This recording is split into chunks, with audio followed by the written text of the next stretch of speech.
الف لام میم، میں اللہ ہوں، ذالک الکتاب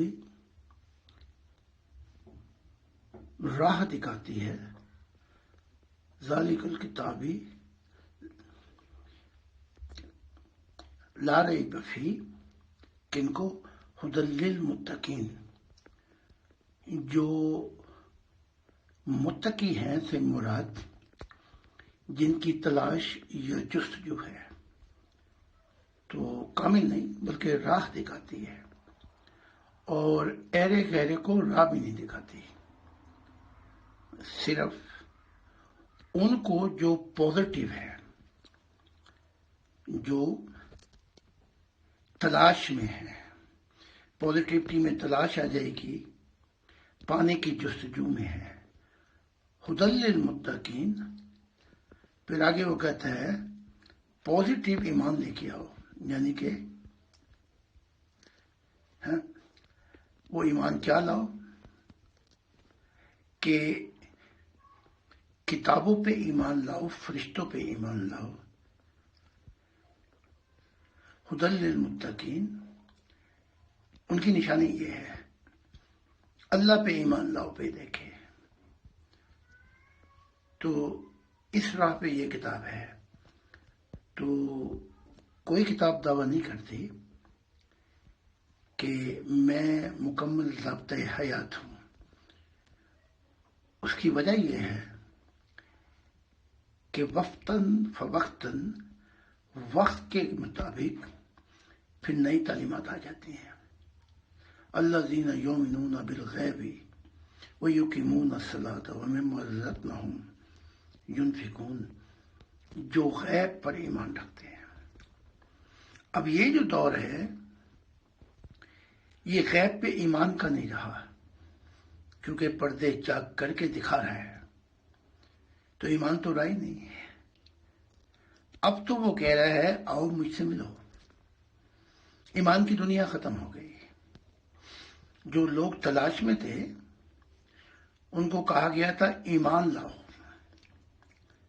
یعنی انتظار کرو، پازیٹیو آؤ اس دنیا میں، یعنی کہ مثبت طریقے سے، منفی طریقے سے نہیں آؤ، نہیں تو کچھ بھی نہیں ملے گا، خالی ہاتھ آؤ گے، خالی ہاتھ جاؤ گے۔ لیکن اب جو 21ویں صدی ہے وہ کہہ رہا ہے کہ زندگی کا مقصد کسی کو دوزخ جہنم میں نہیں ڈالنا مقصود نہیں ہے۔ خدا کی بہت سی کائناتیں ہیں انگنت، وہ ایسے کام نہیں کرتا۔ زندگی کا مقصد محبت کی تکمیل تھی، یعنی کہ ایک سنگم پہ خدا اور انسان مل جائے۔ تو اب اس نے ایمان کے پردے ہٹا دیے، جیسا آپ کا قرآن بھی کہتا ہے۔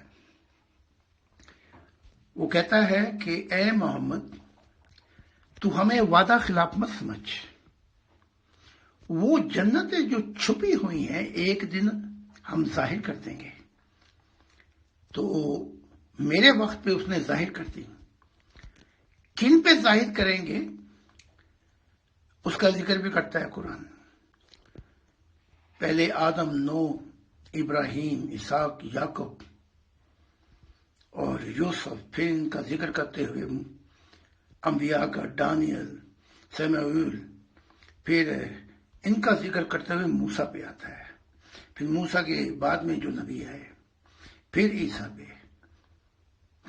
انجیل پہ آتا ہے، پھر آتا ہے یہ اس پہ قرآن پہ، اور سب کو انی ھذی امتکم امۃ واحدہ کہہ کے کہ میں تو علیحدہ مذہب دیکھتا ہی نہیں، نہ علیحدہ امتیں دیکھتا ہوں، تم ایک ہی ہو، یعنی کہ تمہارا سنگم خدا کی ذات ہے۔ وَأَنَا رَبُّكُمْ، میں ہوں تمہارا رب۔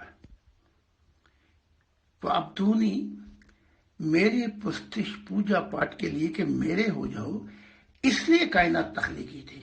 اب آخر میں میرے وقت میں بتا رہا ہے کہ وہ چھپی ہوئی جنتیں ظاہر کر دی گئی ہیں، اور کن کے لیے ظاہر کی؟ ان سب کا ذکر کرتے ہوئے پھر قرآن کہتا ہے ان کے لیے جنہیں ہماری یاد آتی تھی تو بے قرار، بے تاب ہوتے ہوئے، روتے ہوئے سجدوں میں جا گرتے تھے، ان کے لیے میں ظاہر کروں گا۔ اچھا، میرے پاس ابھی وقت تو نہیں تھا، میں نے اب تیاری کرنی ہے، ہمارا جلسہ ہے آفن باغ میں ویڈیو بعد میں بھیج دوں گا، لیکن براہ مہربانی یہ آپ سارے گروپوں میں لگا دیں تاکہ ان لوگوں کو تسلی ہو جو خدا کی تلاش میں ہیں۔ جو امن قائم کریں گے وہ خدا کے بیٹا بیٹی کہلائیں گے۔ امن کو اتنی اہمیت دی ہے، اور جو سنیں گے بھوکے پیاسے ہیں انہیں میں زمین کا وارث کر دوں گا، وعباد الصالحین، یہ دنیا زمین جو ہے ان کے محبت والوں کے نام کر دوں گا۔ اور آخری نشانی یہ بتائیے اس مسیح زماں کی، اس کے زمانے میں دوڑو جنتوں کی طرف جس کی قیمت نیا آسمان اور نئی زمین ہے۔ اس کے وقت میری منشا پوری ہو جائے گی اور زمین پہ نئی زمین ہوگی، یعنی زمین تو بہت خوبصورت ہے، نئی زمین سے مراد یہ برے، یہ قاتل، یہ ظالم، یہ لوگ نہیں ہوں گے، ان کو ایسا نور آئے گا کہ اس نور سے یہ اندھیرے دور ہو جائیں گے۔ اے رات کی تنہائی سے گھبرانے والوں، اسی رات کی آغوش میں سویرا ہے۔ تو ایسا میرا نور سے زمین روشن ہو جائے گی، اور نئی زمین وہ ہوں گی جن کا زندہ تعلق ہے، ان سے میں حجاب میں نہیں آؤں گا، اپنی چہرے کو نہیں چھپاؤں گا، جن کا زندہ تعلق اس زمین پہ میرے ساتھ ہوگا، اور زمین انبیاء سے بھر جائے گی۔ تو یہ مضمون ہے، ہر کسی کو سنائیں، اور یہ بھی بتائیں کہ اب خدا کی ذات کھل کر معرفت الہی کے سمندر اور موتی پہ کھیل رہی ہے۔ تو باقی ویڈیو وغیرہ 2 بجے آج ہماری ریلی ہوگی، تو دیکھتے ہیں خدا کیا کرتا ہے۔ خدا حافظ۔